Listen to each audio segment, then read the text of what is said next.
transportation sector, locally, nationally, and globally, has been hammered very hard by the COVID-19 pandemic. The truth is, even as the economy starts to rebound from coronavirus, the transportation sector is going to be hit very hard and for a long time into the future. In this report, we look at how planes, trains, and buses will be impacted. We are now living through the darkest period ever in the history of commercial aviation. No adjectives can adequately describe the pandemic's effect upon our economy, nor can numbers fully quantify the extent of the financial devastation the global airline industry is experiencing. For Air Canada, the pandemic and government-imposed travel restrictions have ended a run of 27 consecutive quarters of revenue growth. Our solid January and February results, despite early weakness in China, gave us every encouragement that this performance would continue until the sudden and catastrophic onset of COVID-19 in Europe and North America in early March. Significantly worse than the aftermaths of 9/11, SARS, or the 2008 global financial crisis. Our EBITDA collapsed in the quarter by more than $500 million. On a GAAP basis, we reported an operating loss of $433 million. So while 3 short months ago, we celebrated record results, this quarter we are reporting deep losses with worse to come in Q2 and Q3. The majority of our employees have been furloughed. Revenue has all but evaporated. The majority of our fleet is grounded, and we're operating less than 5% of 2019 capacity. The message is similar at Porter Airlines and at WestJet, where years of profitability and route expansion has now hit the wall with COVID-19. It is expected that WestJet will be furloughing and laying off more people, and Porter Airlines is hoping now to fly by the end of June 2020. COVID-19 has hammered the companies in the aviation business.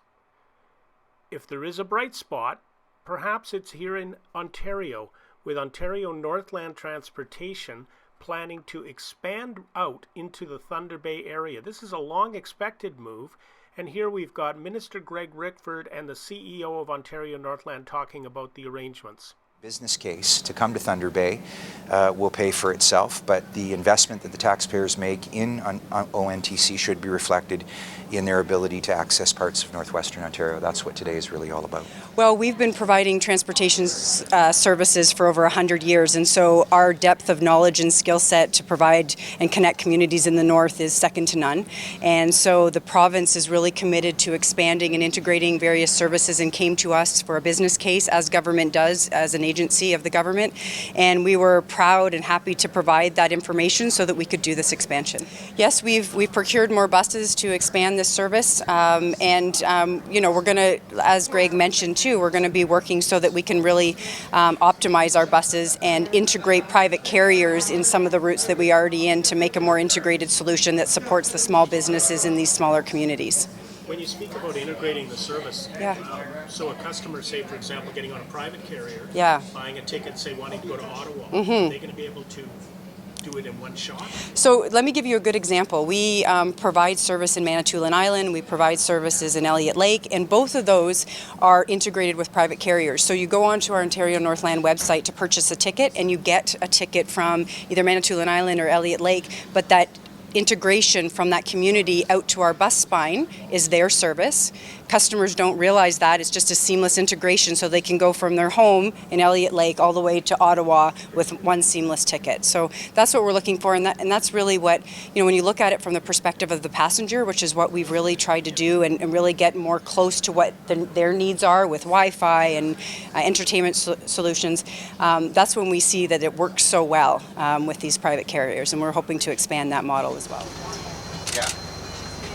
The letters that we got said we've never been able to take the bus and not been, people would have to take them out of their wheelchair, and it's the dignity. Well, look, I mean, just seeing this gives me goosebumps, Karina, right? Yeah. Like, take a look at an opportunity for people with accessibility challenges now can get on the bus with everybody else. That's the way it should be, right? Exactly. In modern society, that's what we strive for. Yeah.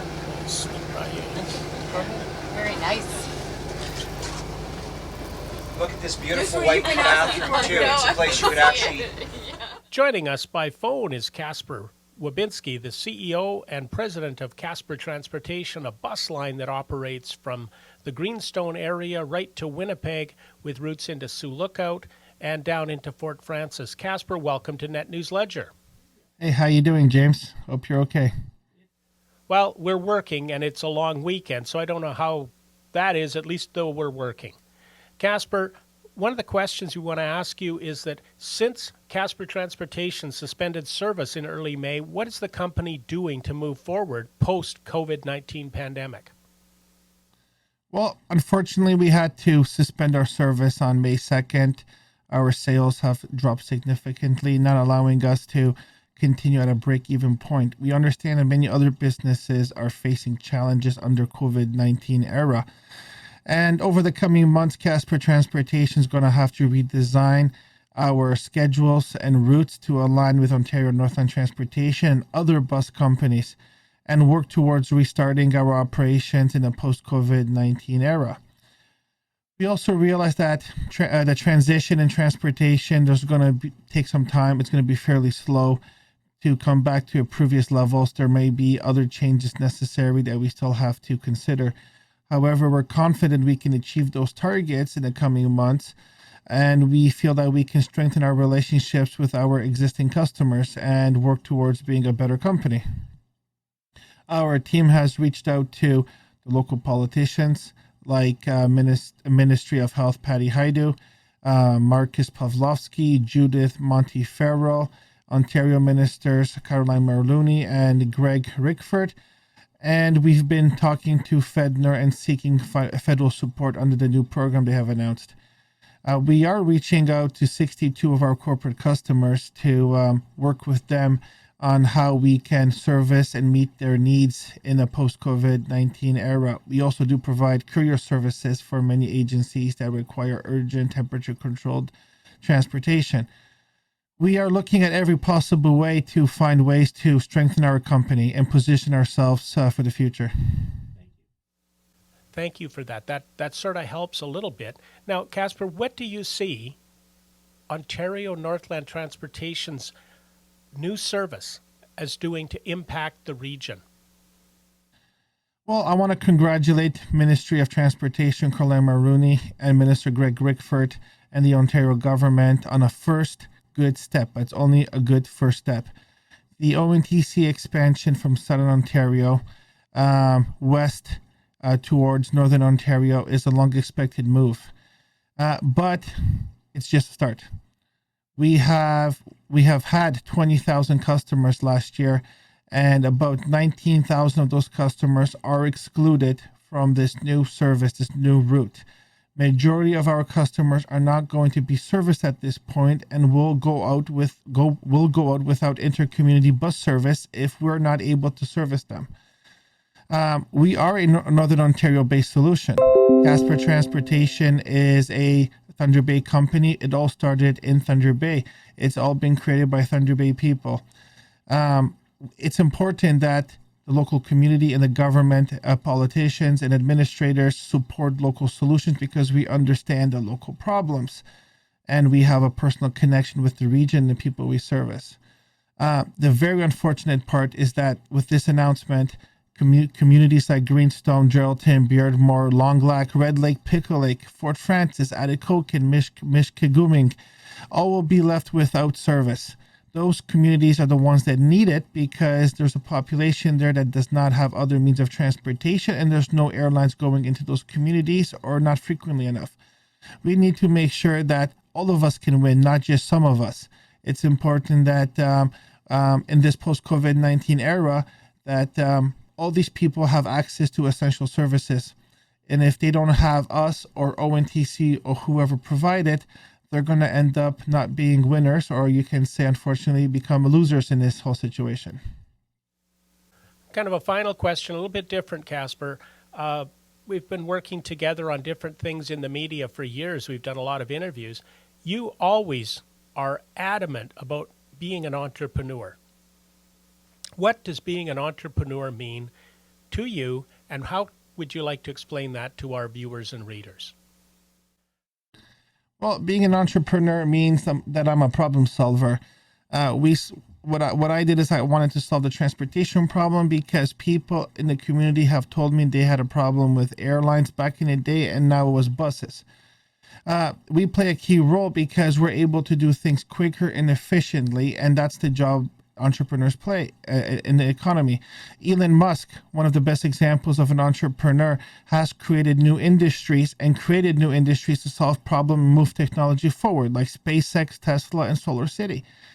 Being an entrepreneur means taking a lot of risk, and it's often a bumpy ride at some of the roads in Northern Ontario. For me, solving a problem via private business is critical because we're able to move quicker than most politicians, administrators can move. Now, we can still work together. We get things done. I'm not an engineer. I'm the guy that goes and gets it done, executes on it, boots on the ground, and we get things going like a bus company, like we did back in the day.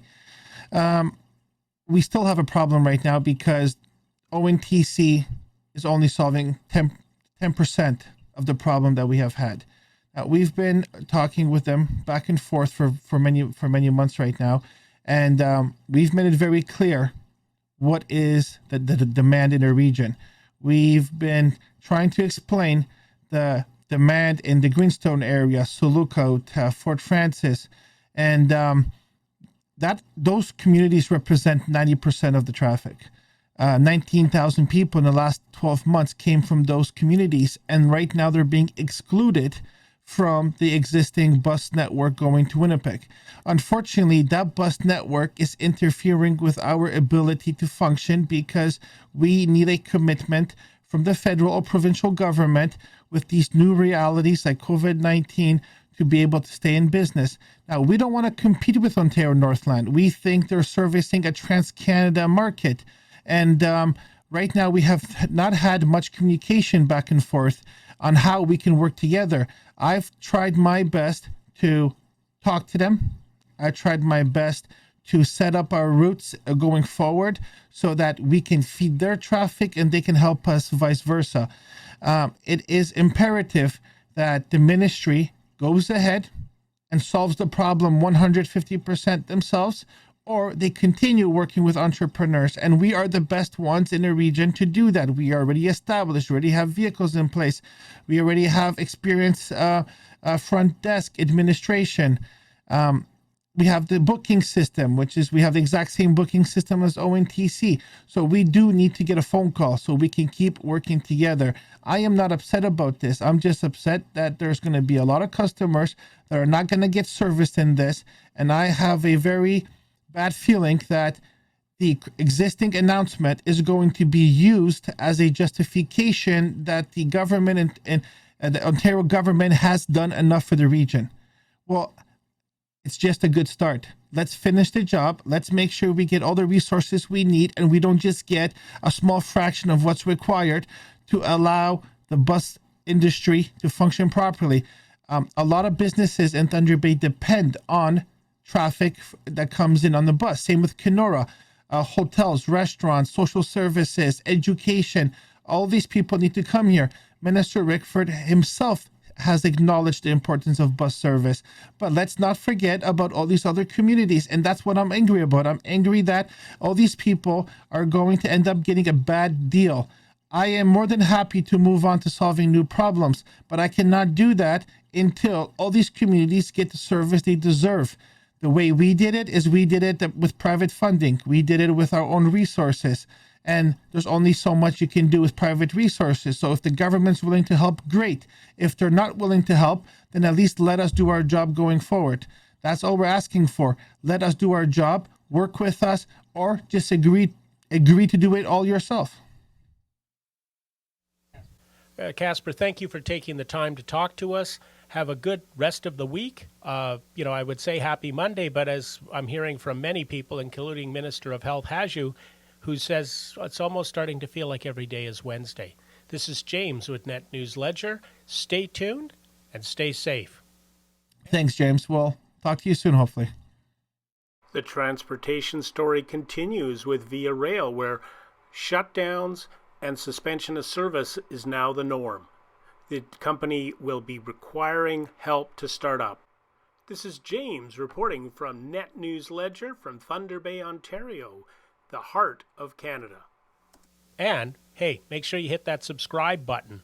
Make sure that you are subscribed to us. Keep up to date on what's going on, and we promise Northwestern Ontario to keep you in the information loop.